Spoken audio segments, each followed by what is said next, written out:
Hello, and welcome to the International Soccer Preview by Soccer Files Canada. I'm Kevin. And I'm Connor, and we are continuing with our preview of the CONCACAF Gold or World Cup qualifying. So here we will previewing all 8 teams in the final round in separate podcasts, doing 2 podcasts for each team. The first will focus on the team, its history, and prospects, with a special emphasis on qualifying history. And in a separate podcast, we will look at the players, which, although somewhat artificially, we have organized by position, and we'll look at the main candidates for each position. Right, and once again, we're considering an update podcast around Christmas time, about halfway through this qualification. So keep your eye out for that. And I'll just kind of introduce how we're going to lay out this podcast. So we're going to cover kind of 3 main areas. One is kind of information about the country's soccer history. That includes an introduction of the country, a look at their World Cup history, with special emphasis this time on their World Cup qualifying history. We'll also look at their regional cup history. And in the second part, we'll look at their more recent history, the 2022 World Cup qualifying record so far and their final schedule, and just a glance at some of their key players. And finally, we'll talk about their prospects. That's part 3, where we look at the rankings, their head-to-head with each of the teams they're facing here, and a discussion of how we think they're going to do. So let us begin with part 1, that's mostly the soccer history, but Connor's going to start with a bit of information about the country. Yeah, so Costa Rica are the 6th largest country out of 8 competing in the OCA. They're the 9th largest in North America in terms of size. Their population is just over 5 million people, about 5.1 million. That's also the 6th largest out of the 8 teams, and the 11th largest in North America. So in both size and population, on the smaller end of the countries competing here in the OCA. Yeah, well, in light of that, they seem to punch a bit above their weight. Yeah, certainly. Yeah. Okay, we'll take now a look at the history a little bit. And do we have any nicknames for Costa Rica, Connor? Yeah, the nickname is Los Ticos, and that's one I'm quite familiar with. Yeah, definitely. Often used for the national team. Yeah, that's right. Announcers during games and stuff like that. Okay, well, our history is going to start with an overview of their tournament participation and their major achievements. So they first completed qualification for the World Cup in 1958, but actually they had joined in 1938. They withdrew in 1938 along with a lot of other teams from the Americas. And I tried to research why in 1954 their entry was not accepted. But I think 7 countries had their entries not accepted. So they began competing for the World Cup in 1958 in terms of completed qualifications, and they've never failed to participate since then. They also competed in the first regional competition in 1963, participating consistently since, except for one withdrawal in 1967. As a fairly small country of just over 5 million, they have a pretty impressive record. They first reached the World Cup in 1990, and from 2002, they've been regular qualifiers, with the exception of 2010. 2014 is their best result, but I'm going to leave that for Connor's close look at the last 2 World Cups. They're also sometimes invited to the Copa America, so we'll dispense with that now. They've attended 5 times and reached the quarterfinal twice in 2001 and 2004, but in their other 3 appearances, they were knocked out in the first round. All right, let us go back to the World Cup and kind of do an overview. So yeah, it took Costa Rica a long time to reach the World Cup for the first time, despite the relatively easy passage the region provides. Sometimes even Mexico faltered, which made room for other teams. They finally made it in 1990, and went one step better by passing the group stage. Their next entry was in 2002, and it began a run of 4 out of 5 successful qualifications, missing only in 2010. They failed to pass the group stage in 3 of these, but 2014, which is something we will look at in more detail soon, was glorious, surpassing all expectations by advancing from a group of death, which involved Italy, England, and Uruguay, and taking Netherlands to penalties in the quarterfinals. All right, so we'll look at that in detail a bit later. But we're going to take a look at the World Cup qualifying in a bit more detail. So as we mentioned, they just withdrew from the 1938 edition. That was actually because FIFA broke the promise of alternating tournaments between Europe and the Americas. So a lot of teams in the Americas didn't join. As I said, in 1954, their entry was rejected. So 1958, we'll start with. And there they won all games in the first round over Netherlands, Antilles, and Guatemala. But they fell to Mexico in round 2, although they did tie them at home. Mexico knocked them out in the next 2 editions, even though they did win a playoff over Honduras in the first of these. They had a better chance in 1970 when Mexico hosted. However, they finished second behind Honduras in round 1 of 3, so they didn't come close that time. In fact, unlike current times, they were weaker than other teams in the Central American zone, and they fell to Honduras again in 1974, then to Guatemala and El Salvador in 1978, and then all 3 of those countries in 1982. At long last, in 1986, they reached the final round for the first time since 1966, knocking out the USA in the semi-final round. However, it was 3 draws and a loss to finish last behind Canada and Honduras. 1990 proved much better, finishing atop of group of 5 with the USA in second and Mexico. Sorry, I'll start that again. 1990 proved much better, finishing atop of a group of 5 with the USA in second. Mexico and Honduras were blessedly in a different group. However, they met these 2 in the semi-final round in 1994 and were knocked out. That would, though, be the last time they failed to reach the final round. So 1998 saw them beating Mexico and USA tying Mexico and beating USA in their first 2 games. However, they were winless on the road and they finished 4th behind Jamaica that year. 2002 was their best qualification as they lost only 1 game. That game was in the USA, but they had the glory of beating Mexico in Mexico, and they finished first in the group ahead of both USA and Mexico. They finished far behind those 2 in 2006, though, but 3rd place was enough to qualify there. They fell just short in 2010, winning all games in the semi-final round and starting the final round with 4 wins out of 5. But then only 1 of their last 5 games did they get any points. So they finished 4th in 2010. That led them to an intercontinental playoff where they faced Uruguay and lost. We know that they reached the World Cup in the next 2 editions, but let's see if they overcame Mexico and USA as they had in 2002. So in 2014, Costa Rica entered in round 3 of 4 into a tough group. They were no match for Mexico there, but finished well ahead of El Salvador to advance in 2nd place.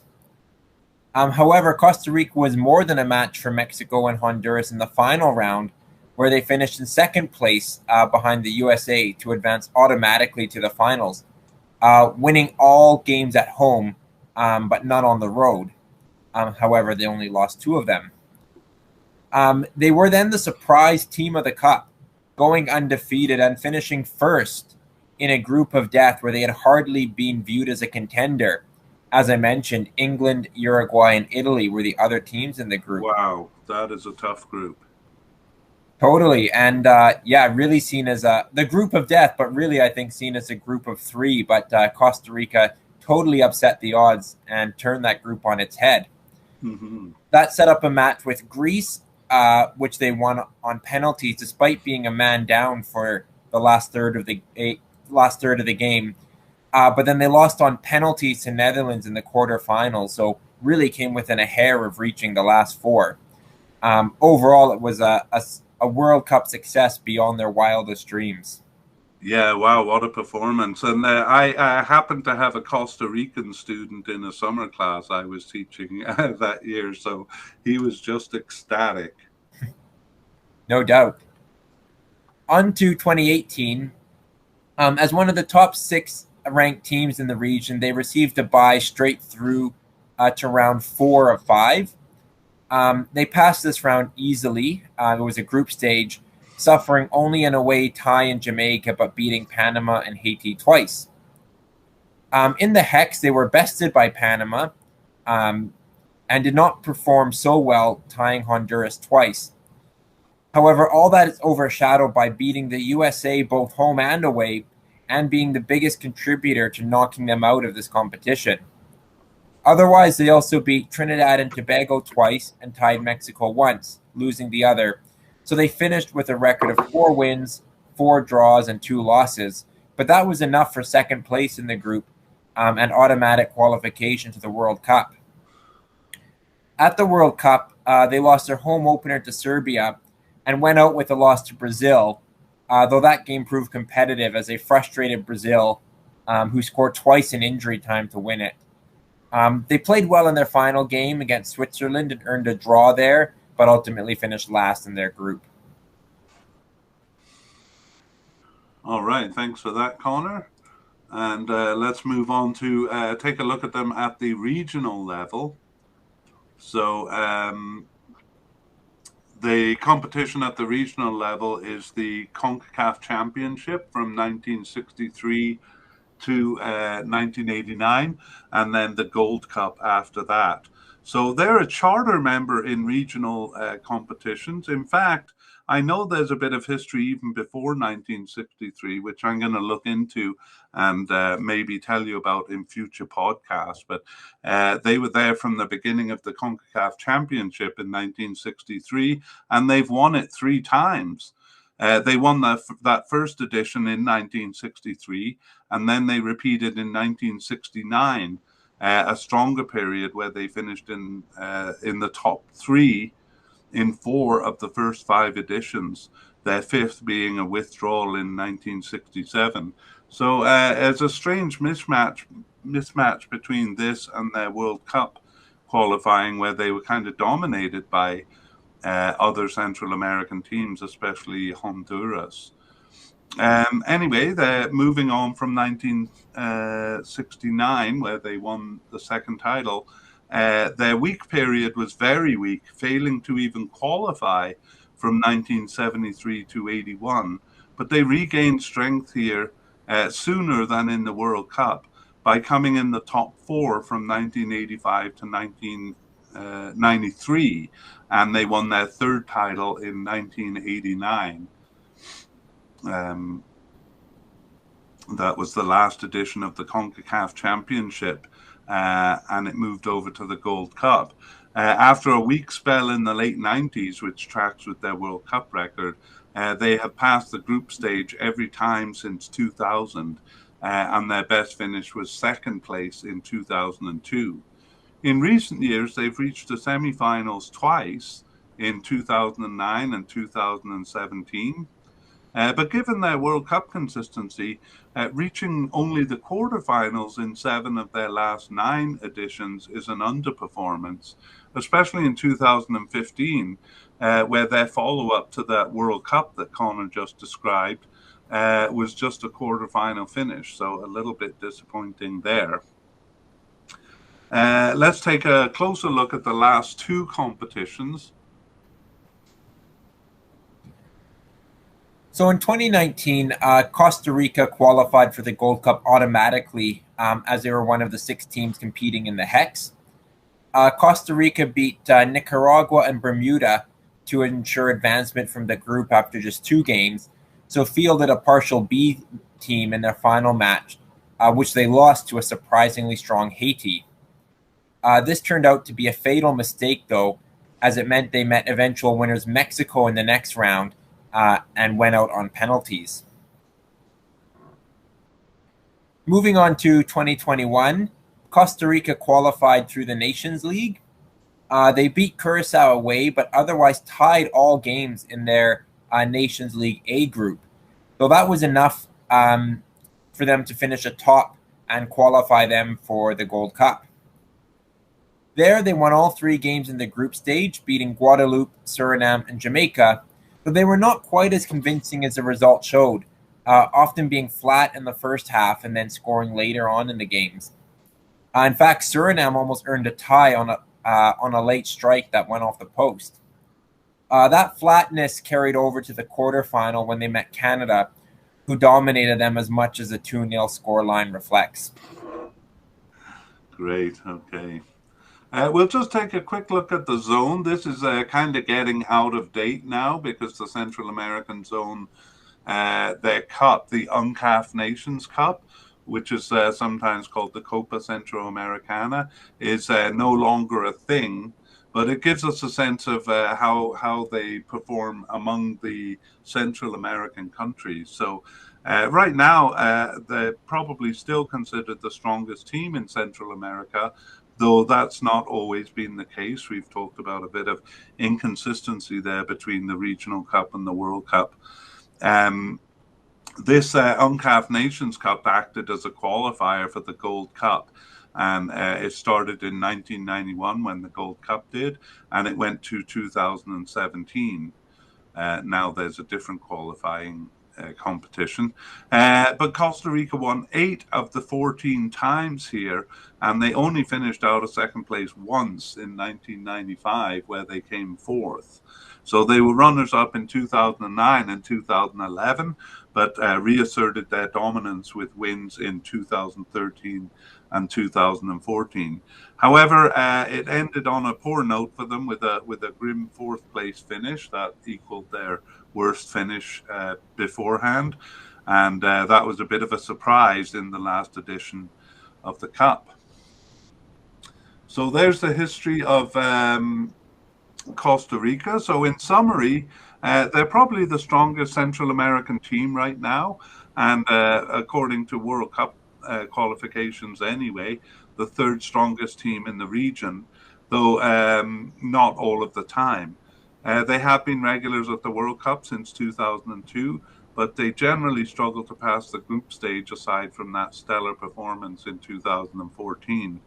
They've not really challenged Mexico or USA at the regional level, except for that great qualification in 2002, and they still await their 4th regional title, the last one having been in 1989. So reaching only the quarterfinals in 7 of the last 9 Gold Cups is definitely a bit of an underperformance. Let's move on to see how they've been doing in very recent times. 2022 World Cup qualifying, Connor, how did they get to this final stage? They were handed a bye to the final round, the OCA, by dint of being ranked in the top 5 CONCACAF teams, according to FIFA in their July 2020 ranking. So they have yet to play a match in qualifying, but the games will be coming thick and fast starting very shortly here. Yes, and I'm going to argue that that'll be a bit of a problem for them. Let's look at that final round schedule. And what do you make of it, Connor? Yeah, they start in Panama, which is a winnable game for them, and then have home games against Mexico and Jamaica. So Mexico, of course, tough, but they do have an opportunity, I think, to get off to a decent start with the first 3 matches in September. Their home form will be important, as it is to all teams. Their home games are kind of spaced out, and they end with a home game against the United States. But they'll hope they won't be in a position needing to win that game, even though they've done well against the States in the past. That it's a tough game to win, but I would say their schedule is kind of well balanced. There's not really a really tough period or a really easy period. Do you have anything to add? Yeah, no, I agree with you there. It's a bit more spaced out than some teams who have a predominance of games maybe at home in the first part, or a set of easy games at the end. This is fairly balanced. The only kind of tough spot I see there is USA and Canada in October and November. I know they'll be playing in the cold in Canada, and I wouldn't be surprised if the USA schedule it in New England or something like that to gain that advantage. And then their following away game a bit later than that is Mexico. So I could see them kind of losing all three away games in a row, which would be, a bit demoralizing. Do you think? Certainly possible. Yeah, they're spaced out over 3 separate rounds, but you're right. They are consecutive away games. USA, Canada, 2 games at home, and then Mexico away. That would be the trickiest part of their schedule for sure. Yeah, definitely. And I think although all of the other teams have the same issue, 3 games in September, 3 games in October, 4 times there's 3 games within the space of 6 days, and because their squad is a bit older, I think it'll be tougher for them to manage. And I'm a bit concerned about their bench strength too, which I'll talk about more in the player podcast. But I'm a bit concerned. Let's take a look at their players. If you're ready to move on, Connor. Yeah, that's a natural transition into a look at some of their players. Okay. So there's a lot of names with Costa Rica that have been around for a while. Going back to the 2018 World Cup qualifying, Brian Ruiz was their joint leading goal scorer with 3 goals. He also netted 1 in the most recent Gold Cup in 2021. Joel Campbell's also a name that shows up there. He got 2 in the most recent Gold Cup. Was also playing for them in the 2018 World Cup qualifiers. Celso Borges as well, scoring in both those competitions. But all those players I mentioned, Joel Campbell 29, but the others in their 30s.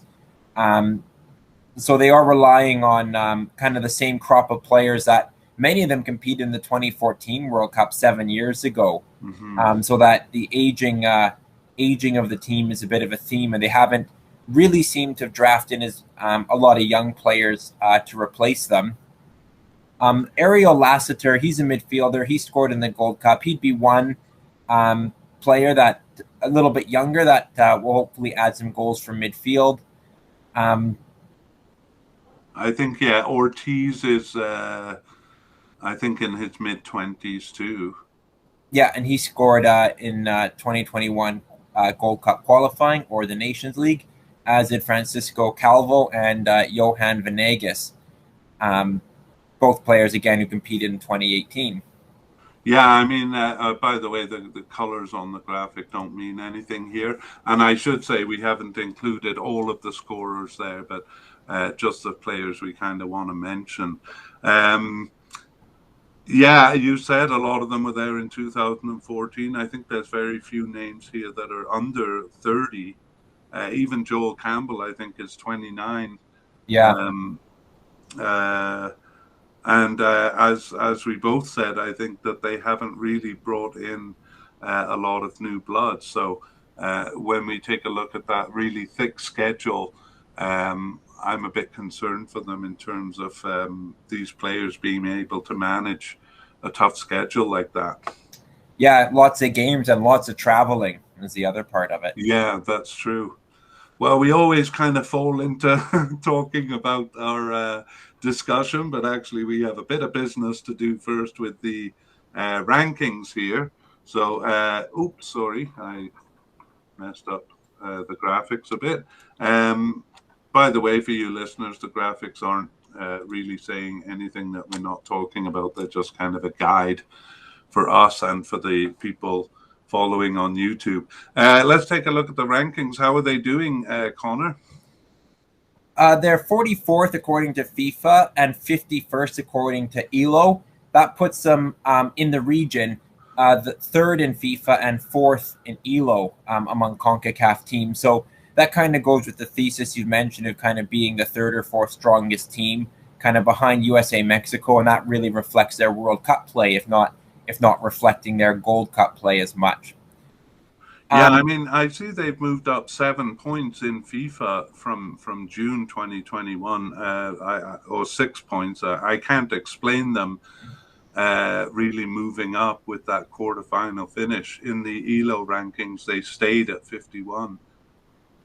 Yeah, I'm not sure about that either. I mean, in the Gold Cup, they basically won the games they were expected to and lost when they were the underdog. So pretty steady performance. They've been kind of steady around 50th in FIFA and 40s to 50s in FIFA and ELO. Though they did reach the dizzying heights of 17th and 16th. 14th in FIFA, 16th in ELO, following their sensational 2014 World Cup. That was obviously an inflated result, and they've kind of fallen back down since then. Yeah, I would question the FIFA ranking, putting them third, because the quarterfinals really just puts them in the top 8, and they've had that result in 2019 too. So, in my opinion, I think they're a little lower than 8th. Than third? What do you think? Yeah, we'll get there kind of in the discussion, but yeah, there is a difference between their World Cup play and Gold Cup play. So on the one hand, it's sort of justified. On the other, it's probably inflated a little bit. I probably see them close to third, but yeah, I wonder if that kind of downward trend since the 2014 World Cup may continue, especially with an aging team, as we've already mentioned. Yeah. Okay, sorry for kind of starting off the discussion, tempting you into it. We'll take a look at their performances against each team now, starting with Canada. Canada's win in the recent Gold Cup has evened up their record to 4 wins, 7 draws, and 4 losses. So a dead even record there. And in 2015 Gold Cup and 2017 Gold Cup group stages, they tied both times. So they seem quite even there, but Canada with the recent advantage of their win in 2021. Against Costa Rica, they have quite a superior record of 17 wins, 9 draws, and 7 losses. Sorry, that's against El Salvador. Oh, what did I say? Costa Rica. Oh, my goodness. Yes, I'm talking about against El Salvador here. So they play a lot because they basically played every 2 years in the UNCAF Nations Cup. So they played a lot of games. So once again, 17 wins, 9 draws, and 7 losses. And in recent games, they met in 2014 World Cup qualifying, where Costa Rica bested them, actually tying at home, but then winning away. And in the 2015 Gold Cup group stage, it was a draw. And they haven't met since then, as a matter of fact. Next is Costa Rica versus Honduras. Honduras was really a bogey team for them in the, I would say, in the last century. And Honduras does have the better record. So it's 15 wins for Costa Rica, 10 draws, and 18 losses. So Honduras just edging that one. And they've met recently in the 2017 Gold Cup group stage that they won 1-0. And in 2018 World Cup qualifying, they tied both home and away, and both by a score of 1-1. So a fairly even record with them, especially in recent times. Next is Jamaica. They have a much better record than Jamaica with 12 wins, 5 draws, and only 1 loss. They did tie in the 2015 Gold Cup group stage, and they also tied the first game of 2018 World Cup qualifying. But then Costa Rica won 3-0 in the away leg there. And they just played each other in the Gold Cup group stage in 2021. And Costa Rica won that 1-0. Looking at their record against Mexico, it's 4 wins, 7 draws, and 15 losses. So 2014 World Cup qualifying saw them tie in Mexico and then win at home. So they got the better of Mexico there, but not since. In the 2015 Gold Cup quarterfinal, they lost on penalties. No, sorry, not on penalties, but they lost in extra time. And then Connor told us about 2018, where they lost the away leg to Mexico, but tied them at home. And in the 2019 Gold Cup quarterfinal, you also talked about, that was a 1-1 loss, losing 5-4 on penalties. Okay, next we look at Panama. So a superior record to Panama with 17 wins, 5 draws, and 6 losses. That includes recent performances. The 2017 Gold Cup quarterfinal, which they won 1-0. The 2018 World Cup qualifying, they won both legs. And 2018 World Cup qualifying, actually Panama got the best of them there. So the two tied in Costa Rica, and then they lost in Panama. And finally, it's the USA. So I just added the 2002 Gold Cup final because that was an important game. They lost that 2-0. It was long ago. 2017 Gold Cup semi-final, they also lost 2-0.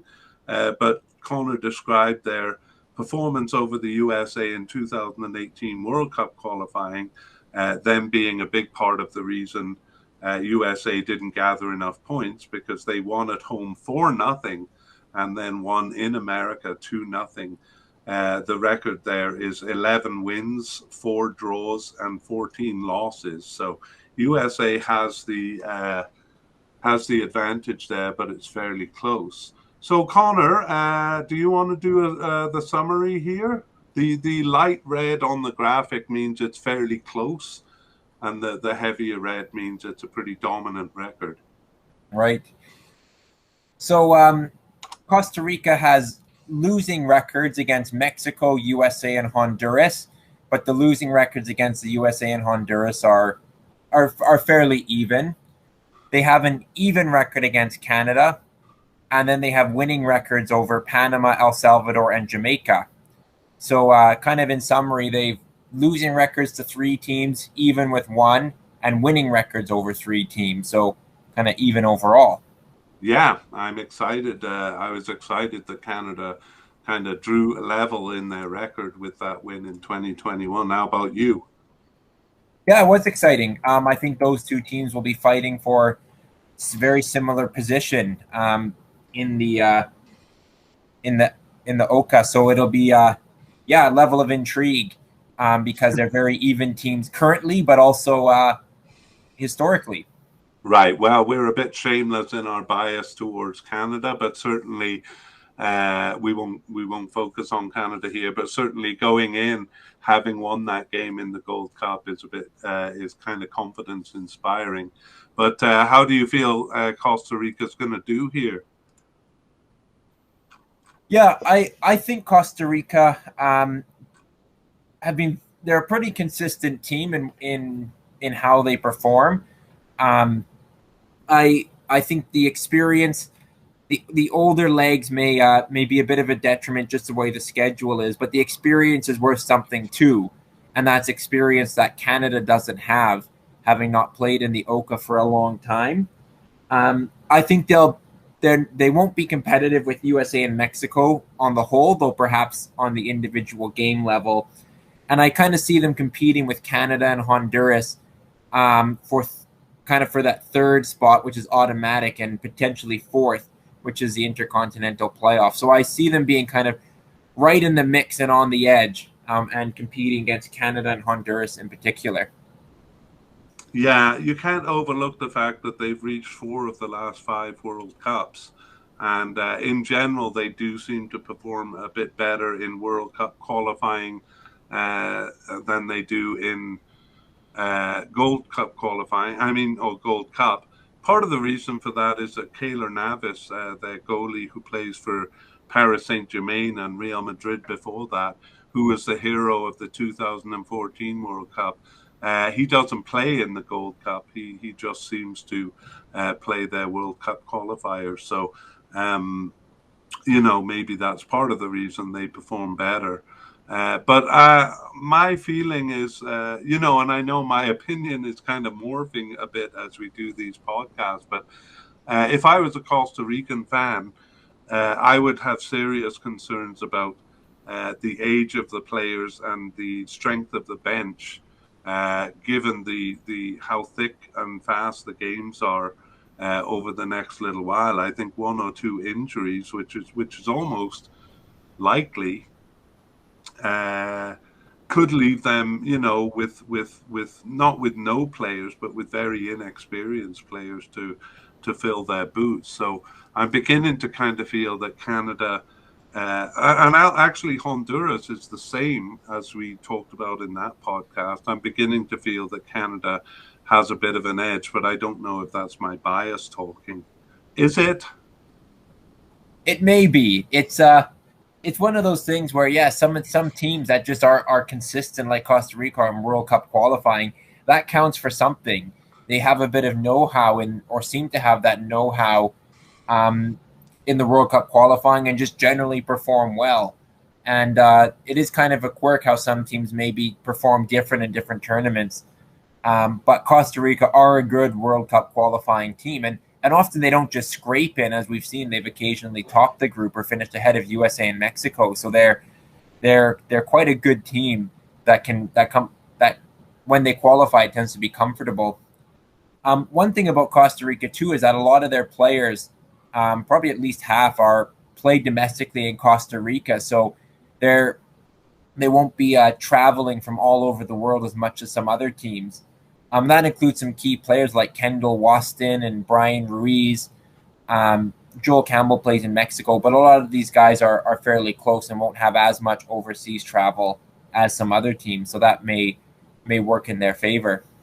Well, that actually is a really good point, and it kind of brings me to a concern. I mean, when we were doing the Gold Cup and when we've been doing these, we've kind of consciously not been talking much about the effect that COVID will have because it's so unpredictable, and yet, we saw Curacao actually didn't even play in the Gold Cup because of COVID. And I heard on Match of the Day this weekend that Premier League clubs were kind of discouraging players from playing in these international games. And you can see why. Especially since the rate of COVID is going up with a 4th wave here. So heaven knows what effect that'll have on these games. And you're right. If a team like Costa Rica has a lot of players playing in Costa Rica and can travel to the game, that may give them a huge advantage over teams that have a lot of players where their best players play abroad. Yeah, it's a good point. Like you said, the nature of COVID is unpredictable. So really difficult to kind of imagine what the impact is. But to assume there'd be no impact, I think, would be foolish. It will impact teams in different ways at different times, I'm sure. Yeah, that makes me a bit scared for Canada. And we were so happy that they had a few players playing for bigger clubs in Europe. That might turn out to be a bit of a detriment. Yeah. Okay, well, I think you've beaten around the bush, Connor. I would like you to give me your straight answer. Where is Costa Rica going to finish? Are they going to reach the World Cup? I think they will. I think they'll make it 5 out of 6, and I think they'll do it automatically. They are my pick to finish in 3rd place, ahead of both Canada and Honduras. I see them being competitive with those teams, but I see them being more consistent than Honduras and more experienced than Canada, who bring a young team of players that haven't played a lot of games in Central America or haven't played this level of important match for their country. So I think that combination of experience and consistency will see them finish third. Well, you have thrown down the gauntlet, sir, because I'm becoming more confident in my assertion that Canada will be the third place. Maybe we'll have to put a bet on this, although I think you wouldn't want to bet against Canada. But my feeling is that again, it's largely through preparing for and doing these podcasts where I'm now beginning to feel Honduras and Costa Rica don't really have the bench strength to do as well as they could do through these thick and fast games. So I'm going to put Costa Rica fourth or fifth. Do you need me to decide? Are you going to push me to that? I will, just because there's a big difference between fourth and fifth in terms of potential to reach the cup. So what will it be?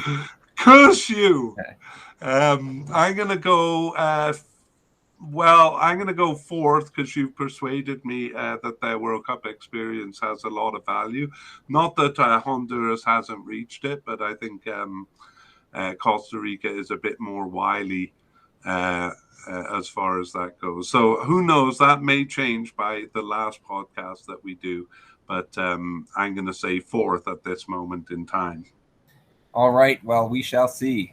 Okay. Well, great talking to you about it. It's kind of fun when we disagree a little bit. Yeah, maybe I'll take you up on that bet. Yeah, let's see how it goes. Okay. Well, thanks for joining, and we'll see you next time. Absolutely. Thanks again. Okay. Bye-bye.